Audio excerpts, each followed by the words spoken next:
Hi, I'm Jason. One of the biggest mistakes businesses make is assuming that their customers are happy just because they're not complaining.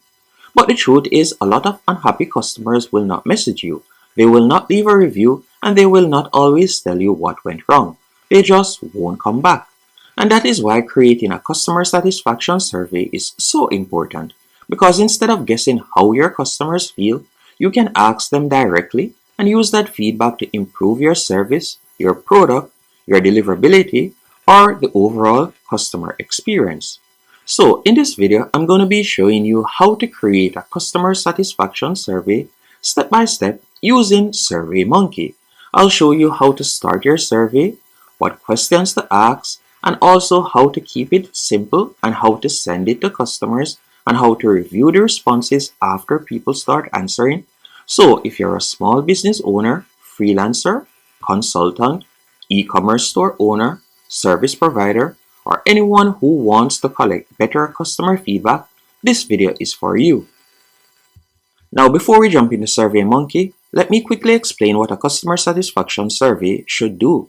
The goal is not to just ask random questions. Instead, the goal is to understand how satisfied the customer was with a specific experience.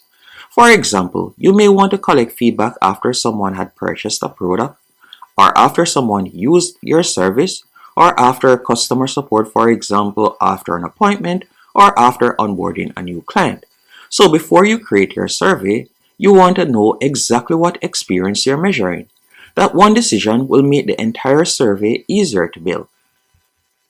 So once you're logged into SurveyMonkey, this is how your dashboard will look. From here, you're given three different options. You can either start from an idea, so you could type in your idea right here, or you could start with a template, or you can choose to start from scratch. What I would recommend that you do is start with a template. So you're going to tap right here. After you have selected start with a template, at the bottom you're just going to tap on see all. After selecting see all, what I recommend that you do is go over to the left hand menu option. From there you have a few options, and I'm just going to be selecting customer feedback. After selecting customer feedback, from there you can see customer satisfaction survey, and you can also see the amount of times that it has been used. As you can see right here, you have different options that you can choose from. Now let's say, for example, we were to select this one.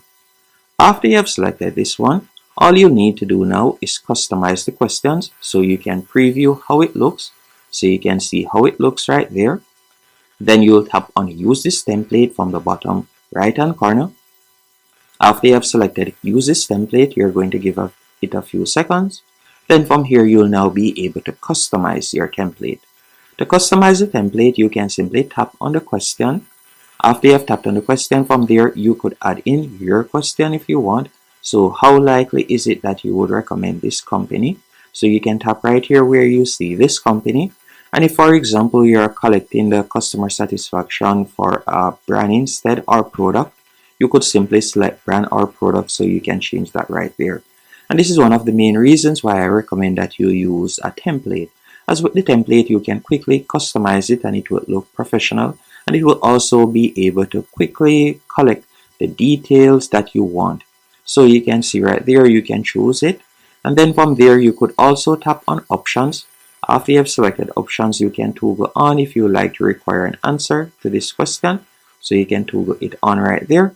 And with SurveyMonkey, they also offer the logic option, but with a customer satisfaction survey, I doubt you'll be using the logic option. But the logic option would basically mean whenever someone answers a particular question, from there you can redirect them either to another page or another question. So that is normally with the logic, what the logic option is. So we're just going to tap right here on edit. After you have done that, you can tap on save right here. Now you can go down to question 2. Now with question 2, again, you can tap on edit. After you have selected edit, you can change it from company, as you can see right there. And you can also scroll down, and from there, if it is a case that you would like to, for example, change the options, so you can see the answer choices, you can also choose to edit that if you want. You can tap on edit. After you have selected edit, from here you could edit the questions that are currently there, so you can tap on the particular question and you could change it depending on what result or what you would like to measure. And if it is a case that you like to add another answer, you can tap right here and you'll be able to add your own questions. So you'll be able to add your own questions. You'll also be able to adjust the question types if you want. So you can scroll down and you can adjust the questions as you can see right here. And if it is a case that you like to add more questions, you can do that, and you can also choose to add a new page. Now, if we were to go over to the left-hand menu option, this is where you'll be able to further customize it. So for example's sake, you can choose a new theme if you want. Keep in mind, by choosing a theme, you'll go onto the paid plan, as this is one of their paid features. And to view the paid features that you're currently using, you can tap right here where you see paid feature. So you can see the only paid feature we're using right now is the comment box option. And that is question 10, where do you have any other comments or questions or concerns? Now, if you would like to remove this paid feature, you can simply select it. You could select it right here. So you could hover over the option. Then you'll simply tap on delete to delete that particular question. So you can see that we are now not using any one of the paid features. And you can tap on style. You could change the survey theme, as I was saying earlier. And again, if you would like to add logic, you can do that. You can also see question bank, and these are different recommended questions or previously used questions that you can add in. So these are some templates that you can also quickly add.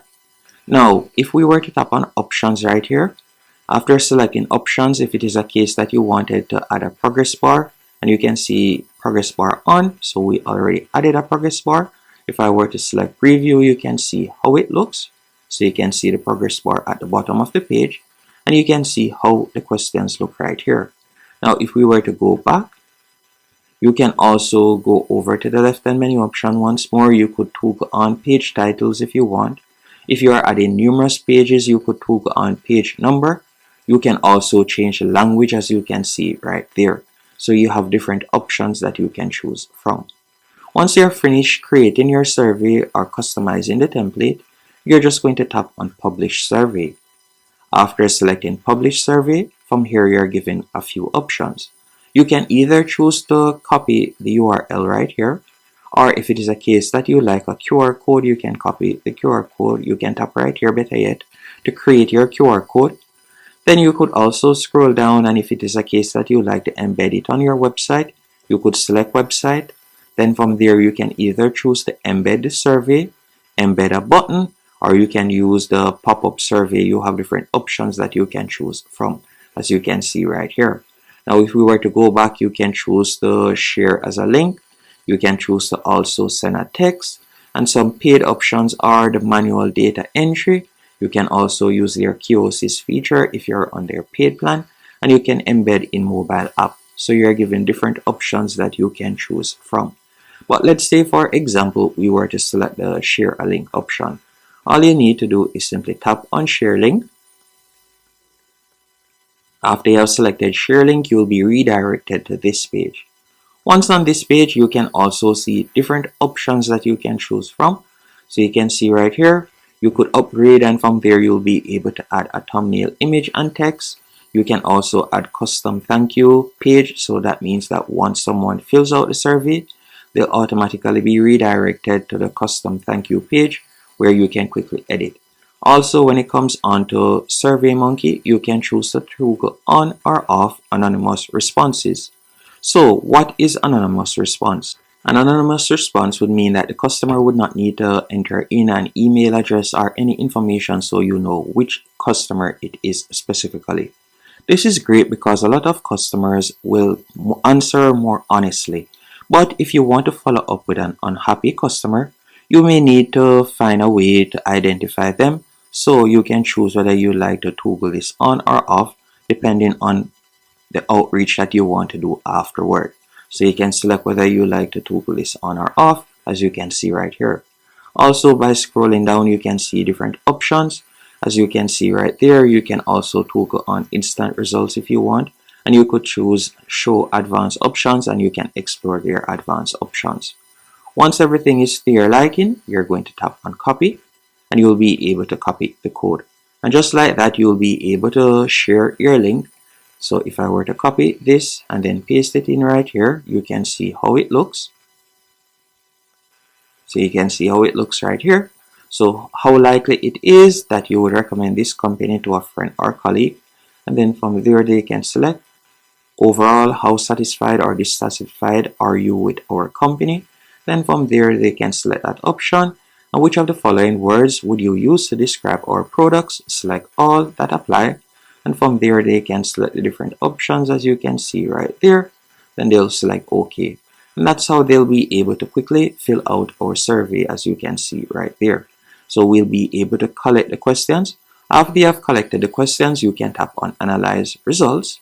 And this is where you will be able to view all of the results as you can see right here and get all of the feedback. So you'll see all of the answers in this section once you have shared your survey. And that's basically it. Hope you found this tutorial helpful and informative. And by the way, if you would like to give SurveyMonkey a try, I've included a link in the pinned comment and description. Thanks for watching.